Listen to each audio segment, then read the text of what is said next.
Vamos a Brasília conversar com Rodrigo Orengo, porque o Ministério da Economia já cogita a volta do auxílio emergencial, mas quer uma contrapartida. E qual seria, Rodrigo Orengo? Bom dia. Muito bom dia, Ellen. Bom dia a todos. A contrapartida seria aquela PEC emergencial, a contrapartida de redução, de reestruturação da máquina pública. E essa contrapartida e esse recado ele é fundamental hoje para o mercado. Por quê? Quando se fala em auxílio emergencial, todo mundo fica com o pé atrás, porque fica aquele receio no ar de drible no teto de gasto, ou seja, de desequilíbrio fiscal. O que o Ministério da Economia e o ministro Paulo Guedes estão se manifestando agora é justamente por esse sentido. Olha, vamos sim trabalhar, vamos discutir o auxílio emergencial, a volta do auxílio emergencial, só que isso tem que ter lá um contrapeso no orçamento, no equilíbrio orçamentário. E seria uma redução e contenção de gastos no setor público. Essa é a lógica da PEC emergencial. Para além de a gente lembrar, essa proposta de emenda à Constituição que não foi aprovada, os parlamentares não cumpriram o dever de casa, saíram em férias, em recesso, antes de tocar nessa pauta. Essa matéria, ela cria até e prevê criar até gatilhos de redução de salário e jornada de servidores em casos de crise. Foi o que aconteceu na iniciativa privada.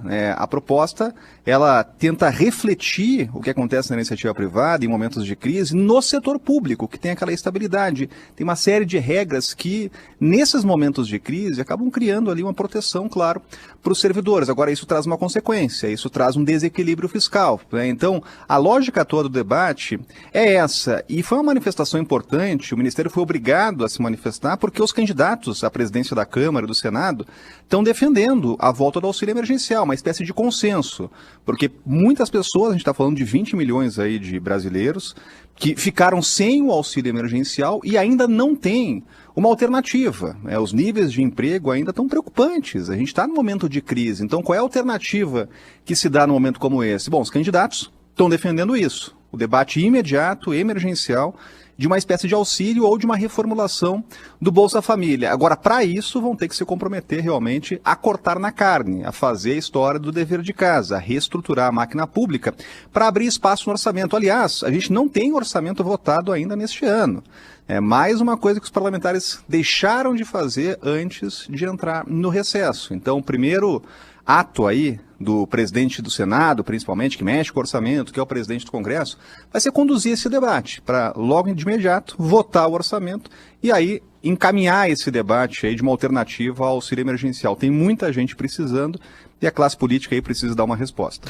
Orengo, você falou, Ministério da Economia já defende a volta do auxílio emergencial, e é um ponto importante porque a gente tem, e isso vem desde o ano passado, Ministério da Economia defende nova CPMF, Ministério da Economia defende reforma administrativa, defende outras tantas reformas, e quando a gente vê que isso pode resultar em um aumento de impostos, furar o teto de gastos, o Ministério da Economia defende, Paulo Guedes, o Palácio do Planalto, o presidente Jair Bolsonaro, diz que não. Existe já um posicionamento do Palácio do Planalto em relação ao auxílio? O presidente Jair Bolsonaro voltou a dizer que não é aposentadoria, que não é benefício social que tem que ficar o ano inteiro. Então, é o Ministério da Economia ainda sem o apoio do Planalto? Esse é um conflito que não é de hoje, viu, Sandro? E é um conflito entre a área econômica e a área política. Nesse momento, a área econômica está tendo um discurso mais realista, porque é isso que vai acontecer, esse debate ele vai existir. Então, é aquela coisa, se ele vai existir, que se ofereça uma contrapartida. Que realmente se abra um caminho para uma reestruturação da máquina pública, de buscar um equilíbrio fiscal, porque você realmente aprovar o auxílio emergencial sem dar contrapartidas é realmente abrir espaço aí para esse desequilíbrio, no momento que a gente sabe que o déficit fiscal está aumentando. Agora, essa espécie aí de conflito entre essas duas áreas, a política e a econômica, é algo que a gente já está acostumado a ver aqui em Brasília, Claro que a área política tenta pesar o apoio do governo para uma política desenvolvimentista, de auxílio. O Ministério da Economia, do outro lado, pede equilíbrio fiscal. Então isso vai acontecer. O importante agora é que, logo depois da eleição à presidência do Congresso, esse tema vai voltar e aí esse debate do auxílio emergencial vai aquecer aqui no Congresso. Falando em economia ainda, o presidente Jair Bolsonaro não quis participar do Fórum de Davos, que acontece de forma virtual nesse ano. Mas só para trazer aqui um dado que surgiu nas últimas reuniões, ele diz o seguinte, ele mostra a desigualdade que resulta também da pandemia, né, que vai aumentar durante esse período da pandemia, que é o seguinte, enquanto as 1.000 pessoas mais ricas do mundo recuperaram as perdas econômicas durante a pandemia em apenas 9 meses, os mais pobres vão levar pelo menos 14 anos para conseguir repor essas perdas, segundo o relatório Vírus da Desigualdade, divulgado pela Oxfam ontem, né, na abertura do Fórum Econômico Mundial, realizado em Davos, na Suíça. Então, olhar para essas desigualdades é muito importante aqui também. A nossa política econômica tem que levar isso em consideração, né, Orengo? É verdade, e sabe que isso era inevitável, né? Já estava se esperando realmente o aumento das desigualdades, né? Agora, qual é a saída? E pelo menos o discurso público que mudou, e isso é importante também destacar. O ministro, a gente estava falando do ministro Paulo Guedes, e teve uma outra declaração dele que é importante aí nesse cenário. O ministro está defendendo a vacinação em massa como uma saída econômica. Isso é fundamental. Então, é um discurso agora oficial do governo de aposta na vacinação em massa e não em alternativas contestadas, aquela história dos remédios. Não, é vacinação em massa para retomar o crescimento econômico. Agora é uma voz forte do governo defendendo essa linha. Isso também vai ao encontro de uma mudança de postura do próprio presidente, do governo federal, nessa relação com outros países no meio da pandemia, né? O governo decidiu assumir o protagonismo, né? Em vez de transferir a responsabilidade, assumiu o protagonismo e passou a negociar diretamente com os governos da Índia, com os governos da China. E aí veio a notícia tão esperada, a liberação do insumo da China. O governo estava sendo muito pressionado para isso, para assumir publicamente esse compromisso de negociação com outros países. Governadores, os 27, tinham assinado uma carta pedindo que o governo realmente colocasse todos os esforços aí diplomáticos para liberar esses insumos. Empresários, também pesquisadores da Fiocruz, do Butantan.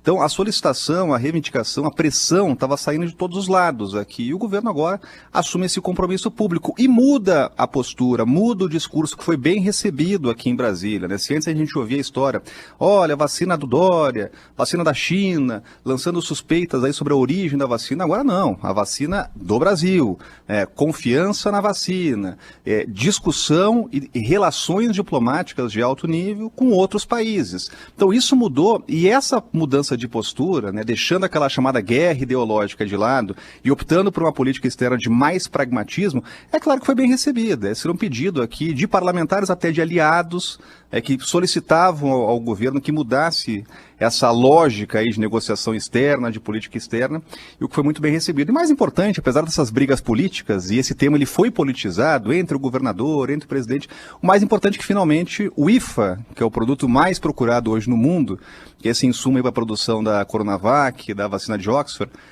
vai ser liberado até o fim da semana, segundo o governo, e pode liberar aí a produção no Brasil para evitar aquela quebra, né? O secretário de Saúde aqui de Brasília, de outros secretários também, estavam com receio que isso estabelecesse uma quebra da campanha de imunização. Segundo o governo, isso não vai acontecer. Ufa! Ainda bem, né?